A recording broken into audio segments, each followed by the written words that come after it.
Hello guys, very warm welcome to the session. Today we are with a very new chapter of class 11 that is bill of exchange. आज हम लोग class 11 के bill of exchange chapter के साथ यहाँ उपस्थित हैं। तो बिल ऑफ एक्सचेंज है क्या, इसको हम लोग समझते हैं। बिल समझ रहे हैं, एक्सचेंज मतलब क्या, आदान प्रदान। बिल का आदान प्रदान क्या है, ये बिल का आदान प्रदान। चलिए आज इसको हम लोग समझते हैं और केसेस वाइज लेके इसको समझते जाएंगे। तो एक फर्म है, अब फर्म ने क्या किया, मिस्टर एक्स को गुड्स बेचा उधार में 2 लाख रुपये का। अब उधार में जब बेचा तो फर्म जो कभी ना कभी तो मिस्टर एक्स से पैसा लेगा। तो मिस्टर एक्स बोलता है फर्म भैया मैं आपको 3 महीने बाद ये 2 लाख रुपया आपको दे दूंगा, मुझे आप गुड्स क्रेडिट पे दे दो। तो फर्म ने क्या किया, क्रेडिट पे मिस्टर एक्स को 2 लाख रुपये का माल बेच दिया। अब जब पैसा लेने का समय आया 3 महीने बाद, तो मिस्टर एक्स बोलता है कौन सा पैसा, मैंने तो कोई सामान खरीदा ही नहीं आपसे। अब फर्म जाएगा कानून के पास, कानून बोलेगा सबूत दिखाइए। अब फर्म के पास कुछ है नहीं दिखाने के लिए, तो फर्म उसके ऊपर क्लेम भी नहीं कर सकता है। तो इस तरह तो फर्म का जो बिजनेस है, जो धंधा है, पूरा चौपट हो जाएगा, इंसॉल्वेंट हो जाएगा, उसको बंद करने का नौबत आ जाएगा। तो इस स्थिति में तो ये प्रॉब्लम हो जाएगा। तो जब भी फर्म माल गुड्स को क्रेडिट में बेचता है या किसी चीज को क्रेडिट में बेचता है, तो वो एक बिल ड्रॉ करता है। वो एक बिल ड्रॉ करता है फर्म, और उस पर लिखा रहता है कि ये मैंने माल बेचा, ऐसा ऐसा इतना रुपया का माल था, ये इतना का माल था, और 3 महीने बाद मुझे आपको पैसा देना है। फर्म लिखता है इस बिल को और वापस एक्स को भेजता है।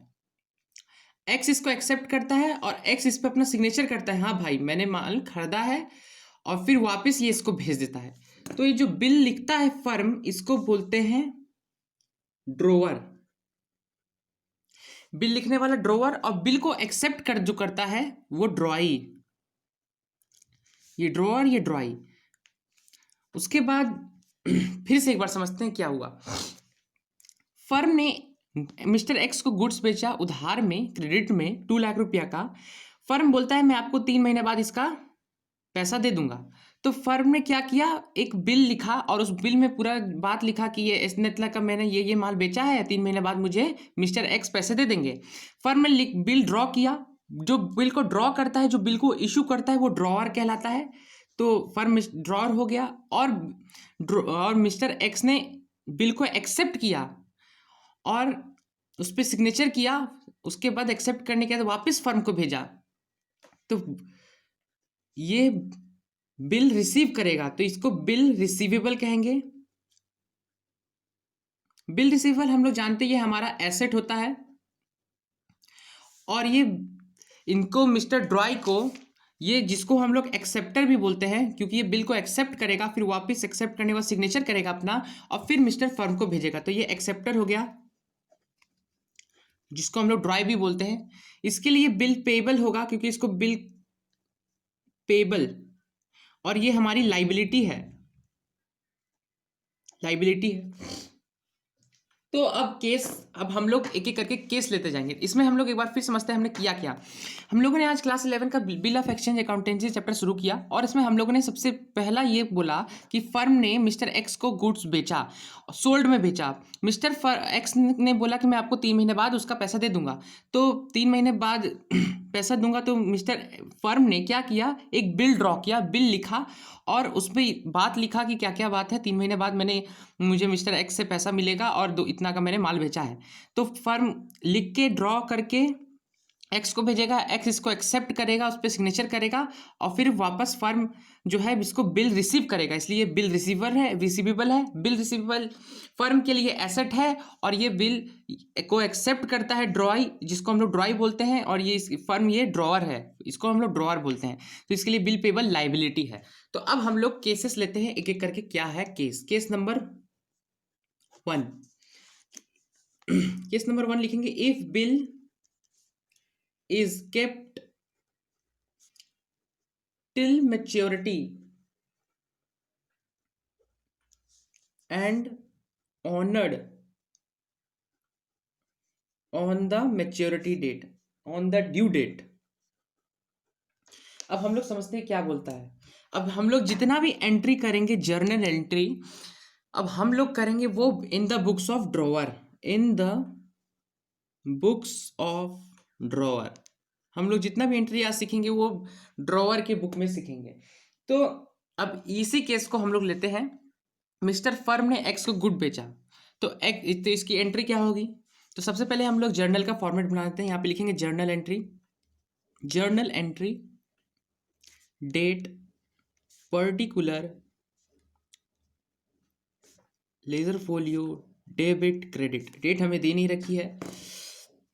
तो फर्म ने मिस्टर एक्स को गुड्स बेचा 2 लाख रुपया का, तो इसकी एंट्री हो जाएगी X account debit to sales account. समझ रहे हो? X account debit to sales account कितने का बेचा? 2 लाख का। 1 10 100 1000 10,000 लाख, 1 10 100 1000 10,000 लाख। यहाँ पे आप हम लोग नरेशन लिख देंगे, being goods sold on credit. उसके बाद ये जो फर्म है, फर्म ने बिल ड्रॉ किया, बिल इशू किया, बिल लिखा और ड्रॉई को भेजा। ड्रॉई ने एक्सेप्ट किया, वापस फर्म ने बिल को रिसीव किया। तो बिल रिसीवेबल अकाउंट डेबिट, कि बिल एक एसेट है और एसेट जब भी बढ़ता है तो उसको हम लोग डेबिट करते हैं। तो bill receivable account debit to, अब जो फर्म ने जो माल बेचा था उसकी इसकी तरफ ये जो है खत्म हो जाएगी लाइबिलिटी, तो X to X account credit हो जाएगा। यहाँ कितना आ जाएगा? 2 लाख।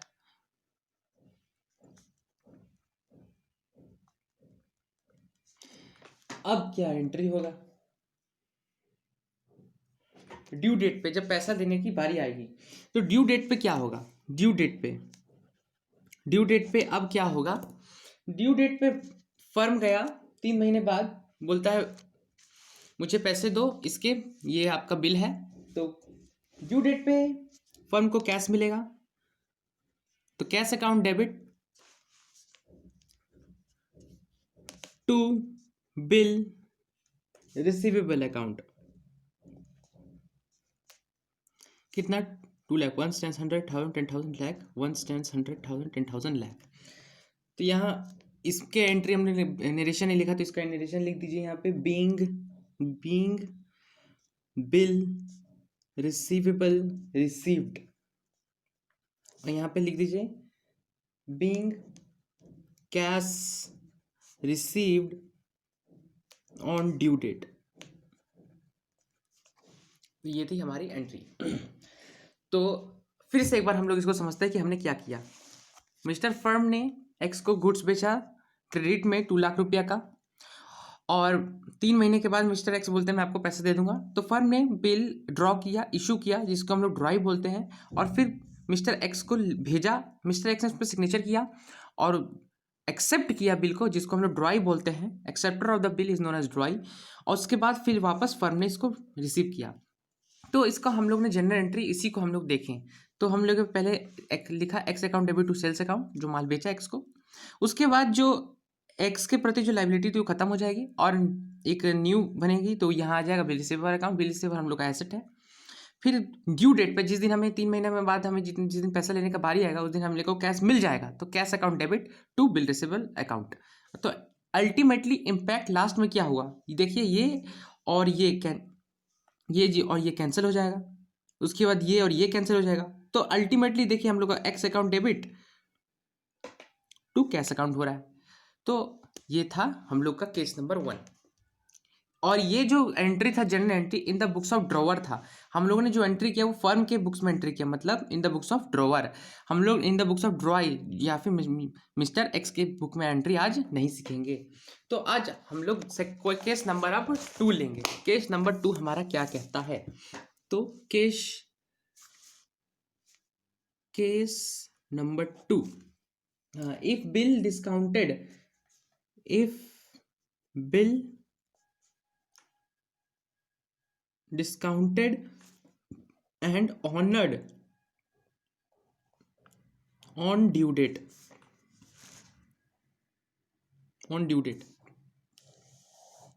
डिस्काउंटेड मतलब क्या है, ड्यू डेट क्या है, इसको समझते हैं। वापस से वही कहानी, वापस से वही स्टोरी समझ गए तो सब समझ गए। एक फर्म है, फर्म ने मिस्टर एक्स को गुड्स बेचा सोल्ड किया, sold goods on credit 2 lakh रुपया का 100,000 10,000 लाख 2 लाख रुपया का फर्म ने मिस्टर एक्स को गुड्स बेचा। अब इस बिल पर मिस्टर फर्म ने एक बिल इशू किया और इस पे लिखा इतना इतना का माल है, 3 महीने के लिए है, 3 मंथ का। और फिर मिस्टर एक्स ने एक्सेप्ट किया और इसको सिग्नेचर किया, वापस इसको भेज दिया फर्म को।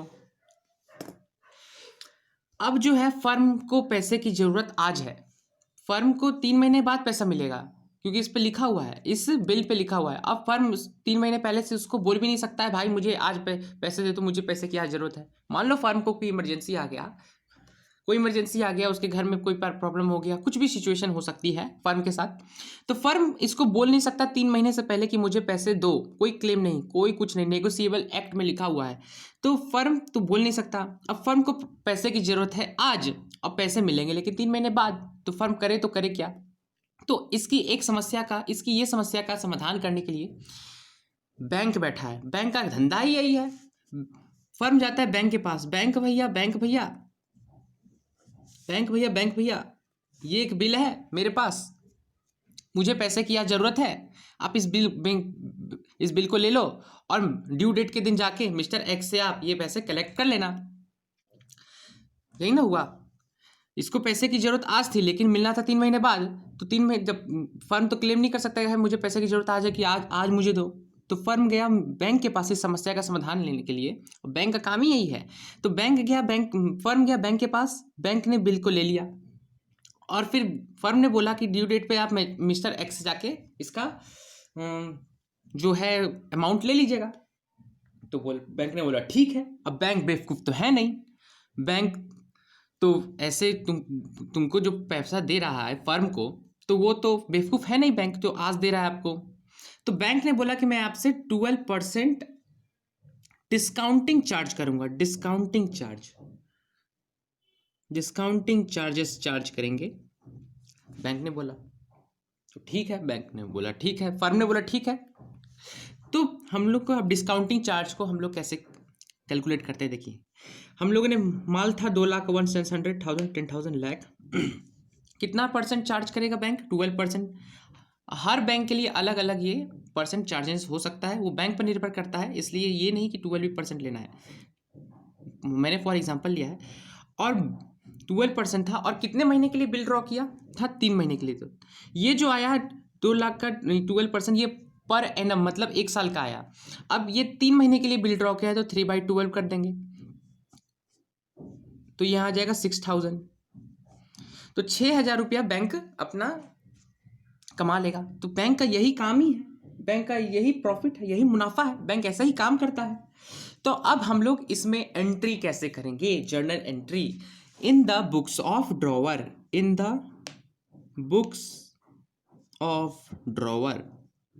ड्रॉवर के बुक्स में हम लोग एंट्री देखेंगे। तो फिर से वही डेट हमें दे नहीं रखी है, हम लोगों ने गुड्स बेचा एक्स को, तो X account debit to sales account, कितने का बेचा, 2 लाख का, कितने बड़ा 2 लाख का, यहाँ पे लिख देंगे being good sold on credit. उसके बाद सेकेंड एंट्री, फर्म ने बिल रिसीव किया, बिल रिसीव एक फर्म के लिए एसेट है, bill receivable account debit to X account, ये जो खत्म हो गई इसकी लाइबिलिटी, तो 1 stands 100,000 10,000 lakh, 1 stands 100,000 10,000 lakh, being bill BR यहाँ पे नरेशन लिख देंगे। उसके बाद थर्ड एंट्री अब क्या होगी, थर्ड एंट्री देखिए, थर्ड एंट्री यहाँ पे आएगा बैंक अकाउंट डेबिट। जो भी लेन देन जो बैंक करेगा वो बैंक सीधा उसके अकाउंट में चला जाएगा ताकि उसके पास प्रूफ रहे, तो इसलिए कैश मनी बैंक में जाएगा। बैंक अकाउंट डेबिट, बैंक हमारे एक एसेट है, एसेट बढ़ रहा है। और डिस्काउंटिंग चार्जेस, फर्म के लिए जो डिस्काउंट हो रहा है क्या है, एक्सपेंस है। तो हम लोग का रूल कहते हैं जो फर्म के लिए जो 6,000 रुपये जा रहा है वो तो एक्सपेंस है ना, तो ये एक्सपेंस क्या है, हम लोग का रूल बोलता है जर्नल का, debit all expenses on order. तो discounting charges account debit, discounting charges account debit to B R, इसकी तरफ लाइबिलिटी खत्म हो जाएगी। तो यहाँ आ जाएगा 19,400,000, 6,000 रुपया बैंक ने चार्ज किया, और यहाँ पे 2 लाख, 1 10 100 10,000 लाख। अब ये सोच रहे होंगे कुछ कि ये कैसे आया, तो भाई देखो हम लोग का 2 लाख का 1 10 100 10,000 लाख सामान था, और जिसमें से हम लोग का बैंक ने इतना पैसा काट लिया, तो हम लोग के पास यही तो बचा। तो वही लिखा है ना, बैंक में इतना पैसा आएगा, बैंक फर्म को इतना पैसा देगा और इतना पैसा बैंक डिस्काउंट के चार्जेस काट लेगा, है कि नहीं। तो वही लिखे हैं, फर्म को इतना पैसा मिल जाएगा और डिस्काउंटिंग चार्ज इतना काट लेगा, और फिर ड्यू डेट पे बैंक क्या करेगा, ड्यू डेट पे मिस्टर एक्स के पास जाएगा, बोलेगा भाई बिल है तुम्हारा, मुझे पैसा दो। अब ये बताओ ड्यू डेट पे इसकी एंट्री क्या होगी, ड्यू डेट पे इसकी एंट्री क्या होगी। ड्यू डेट पे देखो क्या होगा, ड्यू डेट पे भाई बैंक, फर्म और बैंक का कोई रिलेशन रहा। अब ड्यू डेट पे बैंक और फर्म और बैंक का कोई रिलेशन रहा नहीं रहा। ड्यू डेट पे तो बैंक के पास बिल है, बैंक के पास बिल है, बैंक जाएगा एक्स के पास, बोलेगा भाई मुझे ड्यू डेट के दिन पैसा दो। तो फर्म और बैंक का तो ड्यू डेट के दिन कोई रिलेशन ही नहीं रहा। फर्म ने तो बैंक को बिल दे दिया है, जो कि ड्यू डेट के दिन बैंक को एक्स से कलेक्ट करना है वो पैसा, वो अमाउंट। तो ड्यू डेट के दिन firm in the books of drawer के बुक में कोई एंट्री नहीं आएगी, नो एंट्री, कोई एंट्री नहीं। तो आप समझ गए होंगे। तो आज हम लोगों ने 2 केस पढ़ा, तो आप लोग को उम्मीद है समझ में आई होगी। एक हम लोगों ने पढ़ा if bill is kept till maturity and honoured on maturity date on the date due date. उसके बाद हम लोगों ने सेकंड पढ़ा if bill is discounted and honoured on due date. तो hope you like the session, thank you very much, keep supporting and share with your friends.